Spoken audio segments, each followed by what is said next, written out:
وہ ان سب سے ایکسکیوز کرتا ہوا اٹھا اور اس ٹیبل کی جانب بڑھ گیا۔ ارمان اس کے سامنے کرسی پر بیٹھ کر اسے دیکھنے لگا، جو اس کی جانب متوجہ ہی نہ تھا۔ نگاہیں بدستور سامنے ہنستی مسکراتی شائنہ پر جمی تھی۔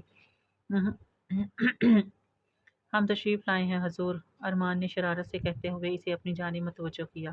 وہ چونکا۔ ارمان کو دیکھ کر اپنی بے اختیاری پر ہجلسا ہوا۔ ایم سوری، مجھے پتہ نہیں چلا۔ تم یہاں کب آئے؟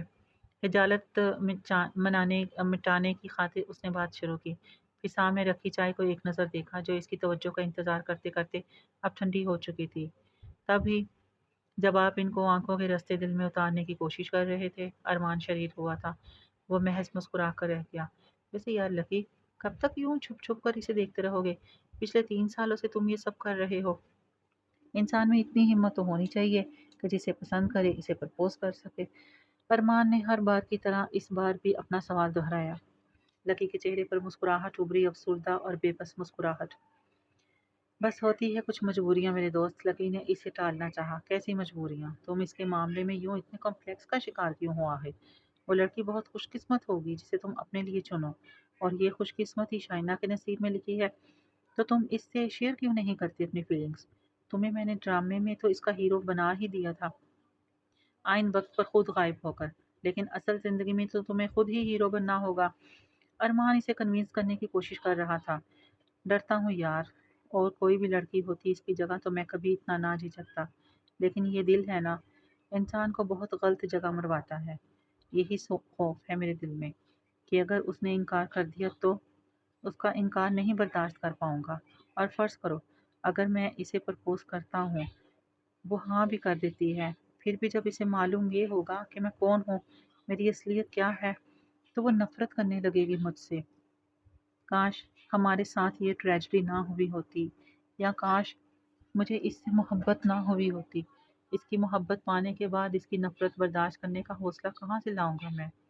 نہیں ارمان، مجھے ایسے ہی رہنے دو، یوں ہی محبت کرنے دو۔ میں اسے چاہوں گا ضرور، لیکن اسے پانے کی چاہت کبھی نہیں کروں گا، کیونکہ جانتا ہوں وہ میرے نصیب میں نہیں ہے، اذیت بھرے لہجے میں کہتے ہوئے وہ وہاں سے اٹھ کر چلا گیا تھا، جبکہ ارمان دکھ سے اس کی پشت کو دیکھتا رہ گیا۔ زندگی جبر مسلسل کی طرح کاٹی ہے، جانے کس جرم کی پائی ہے سزا یاد نہیں۔ اندھیری رات کا دوسرا پہر ختم ہونے والا تھا۔ خانپور کی اس حویلی سے الگ تھلگ بنے اس اسٹور نما کمرے کے دروازے پر کوئی نسوانی وجود بیٹھا تھا۔ ہلکی ہلکی سسکیوں کی آواز سنائی دے رہی تھی۔ وہ گھر بھر کی لاڈلی رات کے اس پہر وہاں تنہا بیٹھی رو رہی تھی، ہچکیوں کے ساتھ، لیکن کون تھا جو اس کا حال دریافت کرتا؟ کون اس کے آنسو پہنچتا؟ کون اپنا کاندھا میسر کرتا؟ جنہیں اس کی پرواہ تھی، ان سے تو قسمت نے اس کا ہر رشتہ ختم کر دیا تھا۔ وہ کس کس بات کا دکھ مناتی، کس کس اذیت پر آنسو بہاتی، اپنے خوابوں کے ٹوٹنے پر، یا اپنے پیاروں سے جدا ہونے پر، بابا کی موت پر، یا اس حویلی کے مکینوں کی نفرت پر، یہاں ملنے والی تکلیفوں اور اذیتوں پر، یا یوں اس اندھیر نگری میں تنہا ہونے پر، کس کس چیز کا ماتم کرتی وہ؟ سارا دن کولو کے بیل کی طرح کام کرتی تھی، باتیں سنتی، ان کی مار کھاتی، جھڑکیاں، ڈانٹ ڈپٹ، اپنے پیرنٹس اور بھائیوں کے خلاف ان کی باتیں سنتی، اور لب سیے اندر ہی اندر گھٹتی۔ ان کے سامنے تو آنسو بہانے کی اجازت نہ تھی، اور وہ آنسو جو آنکھ سے نہ گرتے وہ اندر ہی اندر دل پر گر کر اسے جلاتے، لیکن وہ برداشت کرتی تھی اپنی تصحیح۔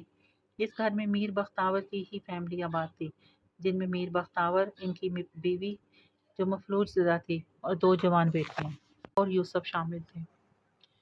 اظہر اور عطر کی بیویاں اور ان کے بچے، یہ سب افراد تھے یہاں۔ اس کے علاوہ نوکروں کی ایک فوج تھی۔ اس کے باوجود شائنہ کو ایک پل کا سکون نہیں لینے دیا جاتا تھا۔ اسے ٹارچر کرنے کے لیے ہر شخص اسے ہی کام بتاتا، خاص طور پر سیف۔ اس سے اپنے کپڑے پریس کرواتا، جب تک وہ پریس کرتی تب تک اسے گھورتا رہتا۔ کپڑے پریس کر کے وہ اسے تھماتی تو انہیں دوبارہ گول مول کر کے سلوٹے ڈال کر پریس کرنے کو کہتا۔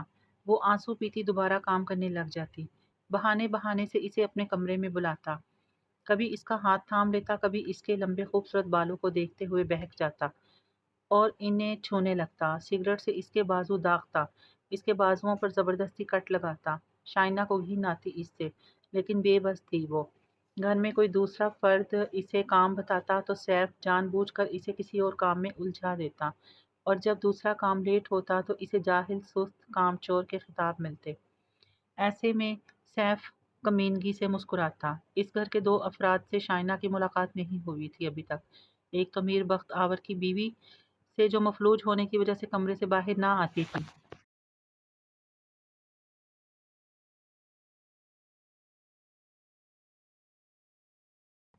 اور دوسرا یوسف جس سے اس کا نکاح ہوا تھا۔ نکاح ہونے کے بعد وہ لوگ گھر آئے تھے اور اسی دن وہ نہ جانے کہاں چلا گیا تھا کہ پھر لوٹ کر نہ آیا۔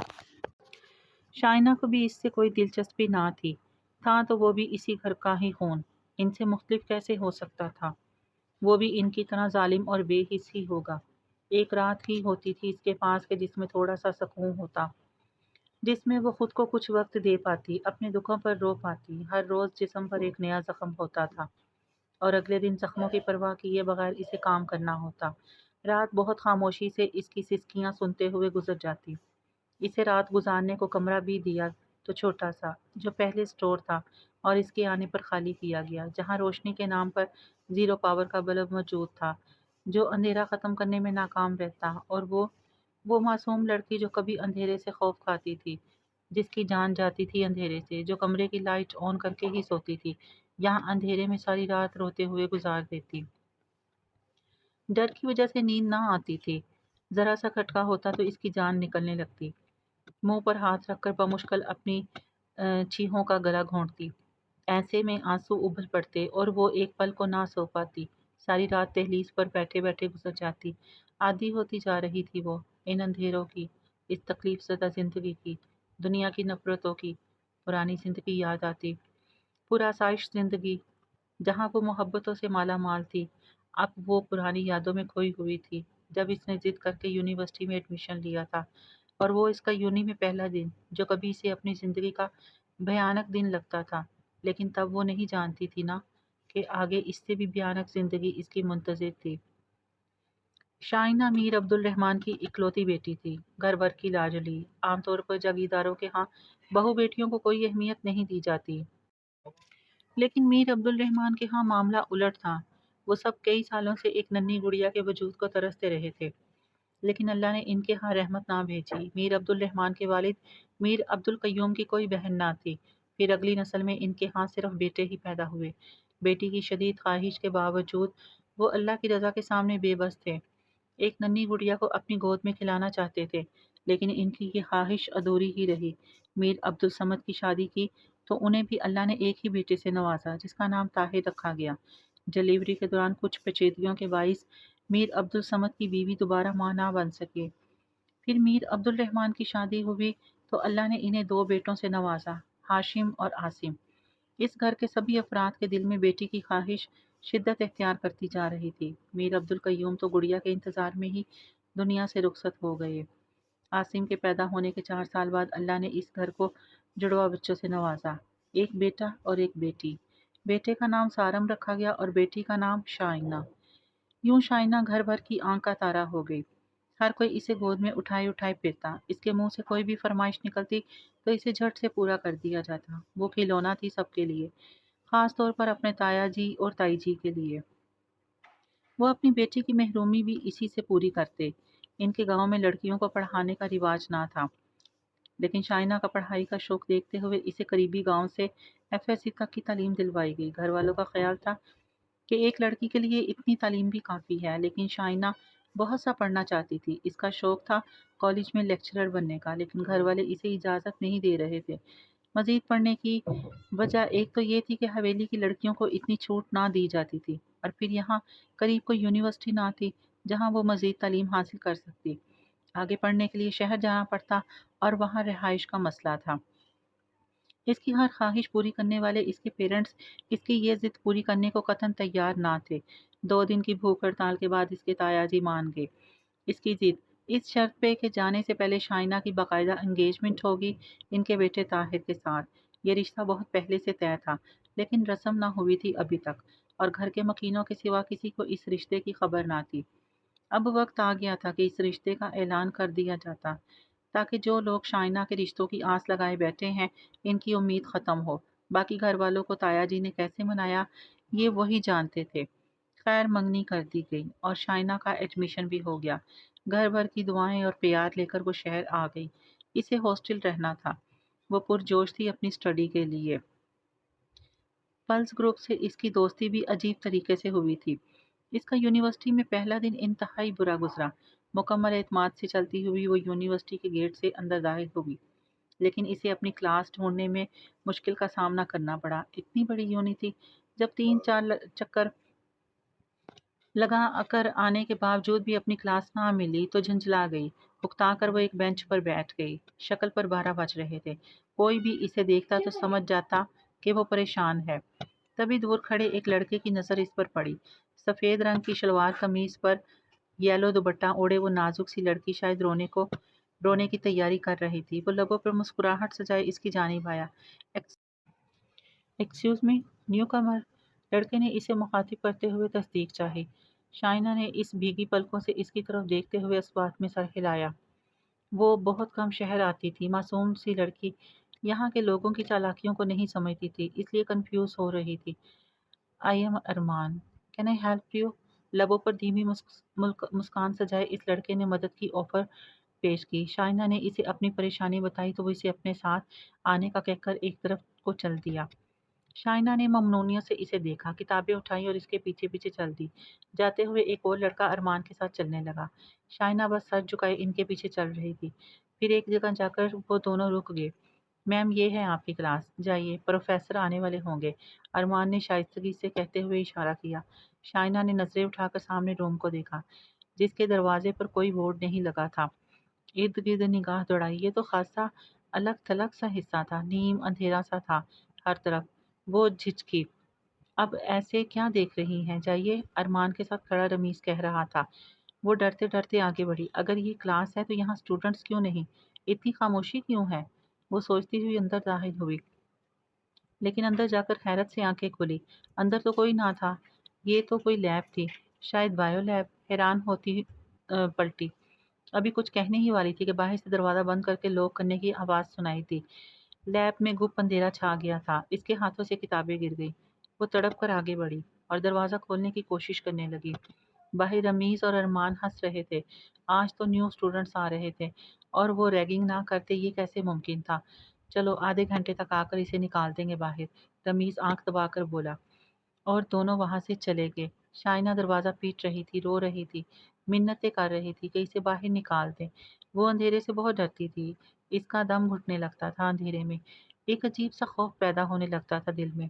اور یہ لیب تو ایک کونے میں تھی یونیورسٹی کے، جہاں زیادہ آنا جانا نہیں تھا، کون اس کی فریاد سنتا؟ اور پھر لیب میں نمونے کے طور پر رکھے گئے مختلف جانور، حشرات الارض۔ اس کا دل اچھل کر سینے میں آنے لگا، سانس رکنے لگا۔ دیوار کے ساتھ ٹیک لگا کر بیٹھے ہوئے وہ رو رہی تھی، اونچی آواز میں، ہچکیوں کے ساتھ، گھر والوں کو یاد کرتے ہوئے۔ سر چکرانے لگا تھا خوف سے، اسے لگا وہ حواس کھو رہی ہے، اور کچھ ہی دیر بعد ہوش و حواس سے بیگانہ ہو گئی۔ جس دن میر عبدالقیوم میر حشمت کی حویلی سے نامراد لوٹے تھے، اس دن سے ان کا بیٹا میر عبدالہادی دل پر جبر کر کے غزل کو نظر انداز کر رہا تھا۔ وہ اپنے بابا کی مزید بے عزتی نہیں کروانا چاہتا تھا، جانتا تھا میر حشمت کسی بھی صورت اسے داماد کے طور پر قبول نہیں کریں گے۔ غزل نے اپنے پاس خفیہ طور پر موبائل رکھا ہوا تھا، جس سے وہ ہادی سے بات کرتی تھی، لیکن اس دن کے بعد سے ہادی نہ اس کی کال سن رہا تھا، نہ میسیجز کا جواب دے رہا تھا۔